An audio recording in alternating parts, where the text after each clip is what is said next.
w'Imana yitangiye ubugingo buzima ku bwacu, cya gihe umuntu yari yihebye, ibyiringiro byacu birangiye, nibwo mbabazi yitanze ku bwacu, ko mwene Adamu wese arokorwe.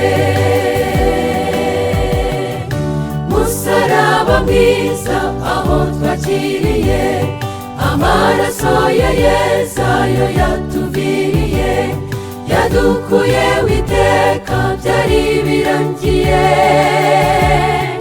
Shimwa nama wera w'Imana, wageye guhuza umuntu n'ijuru.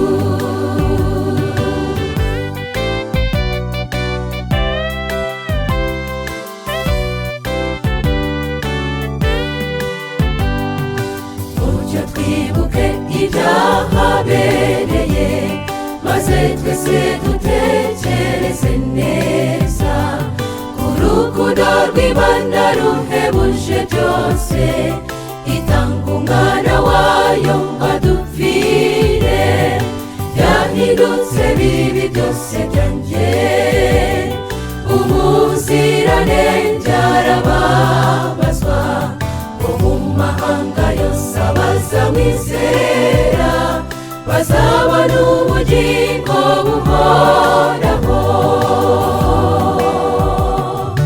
Musaraba mwiza aho twakiriye amaraso ya Yesu, ayo yatuviriye, yadukuye w'iteka, byari birangiye. Shimwa nama wera w'Imana, wageye guhuza umuntu n'ijuru.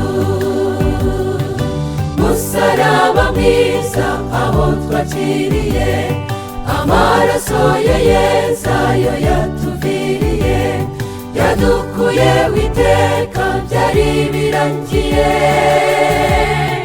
Shimwa nama wera w'Imana, wageye guhuza umuntu n'ijuru.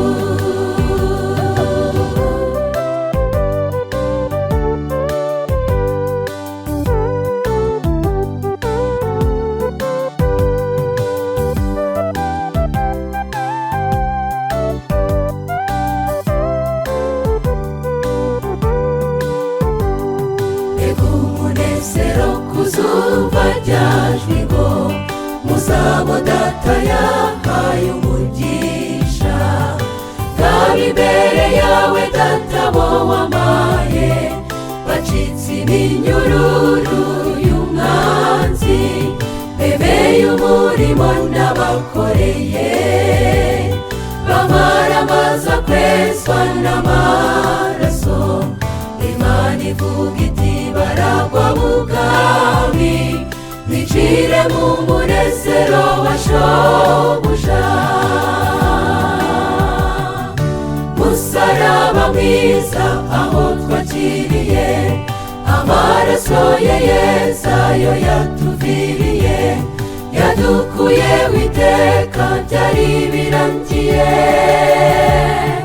Shimwa nama wera w'Imana, wageye guhuza umuntu n'ijuru. Musaraba mwiza aho twakiriye amaraso ya Yesu, ayo yatuviriye, yadukuye w'iteka, byari birangiye. Shimwa nama wera w'Imana, wageye guhuza umuntu n'ijuru. Musaraba mwiza aho twakiriye amaraso ya Yesu, ayo yatuviriye, yadukuye w'iteka, byari birangiye.